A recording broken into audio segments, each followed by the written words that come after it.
നിങ്ങളുടെ ഇഷ്ട പരമ്പരകൾ എക്സ്ക്ലൂസീവായി സൺ നെക്സ്റ്റ് ആപ്പിലൂടെ തികച്ചും ഫ്രീ ആയി ഇപ്പോഴേ ആപ്പ് ഡൗൺലോഡ് ചെയ്യൂ. ശൈലജയോട് മാത്രം സംസാരിക്കുന്നത് അതിലെന്തോ ഒരു കൊനഷുണ്ടല്ലോ. അത് അവരിവിടെ ഓരോരുത്തരെയും മാറി മാറി ചോദ്യം ചെയ്തുകൊണ്ടിരിക്കുക. ഇത് തന്നെ ഇപ്പൊ ഇവിടെ നടന്നുകൊണ്ടിരിക്കുന്നത്.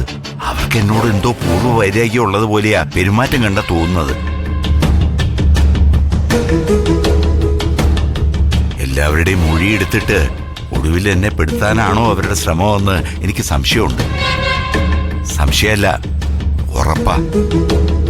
അവളുടെ ടാർഗറ്റ് ഞാനാ. പക്ഷേ ഇതുമായി ഒരു ബന്ധമില്ലാത്ത എന്നെ എന്തിനവർ ടാർഗറ്റ് ചെയ്യുന്നുവെന്ന് എത്ര ആലോചിച്ചിട്ട് എനിക്ക് മനസ്സിലാവുന്നില്ല.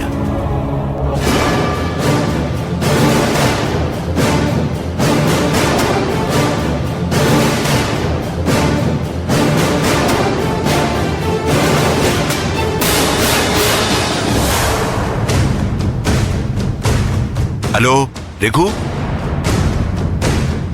ഹലോ സാർ, പറയണം.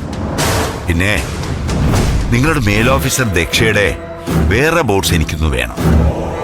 ഐ മീൻ അവരുടെ ടോട്ടൽ ഫാമിലി ഡീറ്റെയിൽസ്. ഓക്കെ.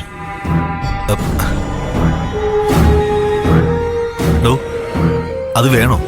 കുഴപ്പമില്ലേ? എന്തു കുഴപ്പം? അവരെന്നെ എന്തിന് ടാർഗറ്റ് ചെയ്യുന്നു എന്ന് അറിയണമെങ്കിൽ അവൾ ആരാണെന്ന് തിരിച്ചറിയണം. അവളുടെ കുടുംബ പുരാണം മനസ്സിലാക്കണം. ഇതൊക്കെ അറിഞ്ഞാലേ എനിക്ക് പ്രതിരോധ മാർഗം തേടാനാകൂ. ഒരർത്ഥത്തിൽ അവൾ എന്നെ ഇപ്പൊ ആക്രമിച്ചുകൊണ്ടിരിക്കുകയല്ലേ. അപ്പോ പ്രത്യാക്രമണവും വേണ്ടേ? ഞാൻ ആരാണെന്ന് അവൾ കൂടിയൊന്നും മനസ്സിലാവട്ടെ. എടാ വേണ്ട, അതൊക്കെ കൂടുതൽ കുഴപ്പമുണ്ടാക്കുകയുള്ളൂ.